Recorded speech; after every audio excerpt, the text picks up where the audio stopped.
검경 수사권 조정안을 비판한 문무일 검찰총장이 해외 순방 일정을 취소하고 조금 전 귀국했습니다.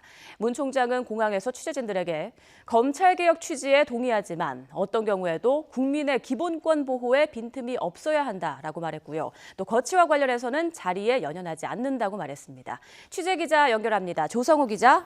네, 대검찰청입니다. 네, 문무일 총장이 귀국하면서 한 발언 내용 자세히 전해주시죠.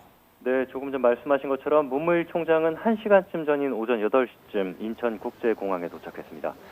지난 1일 국회에서 신속 처리한 건 패스트트랙으로 지정된 검경 수사권 조정안이 민주주의 원리에 어긋난다고 비판하는 입장을 낸 지 사흘 만입니다.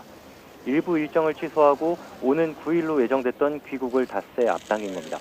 문 총장은 기다리던 취재진에게 과거 검찰 업무 수행에 관해서 시대적 지적이 있다는 것을 잘 알고 있고 자신도 업무 수행 방식의 변화가 필요하다는 점을 동의한다고 말했습니다.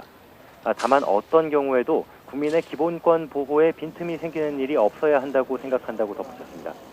박상기 법무부 장관이 겸손하고 진지하게 논의할 것을 주문한 것에 대해서는 옳은 말씀이고 나름의 사정이 있을 것으로 생각한다고 말했습니다.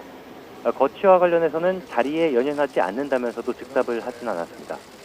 문 총장은 공항에서 곧바로 자택으로 향했는데요.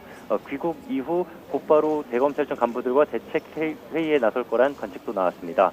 하지만 연휴 기간에는 별다른 일정 없이 해외에 머물던 기간 상황을 보고받고 내부 여론을 파악할 것으로 보입니다.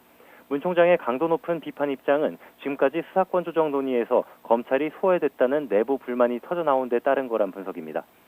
검찰과 경찰 모두 집중된 권한을 분산하는 게 수사권 조정의 전제라는 의견을 여러 차례 제시했는데도 전혀 반영되지 않았다는 겁니다.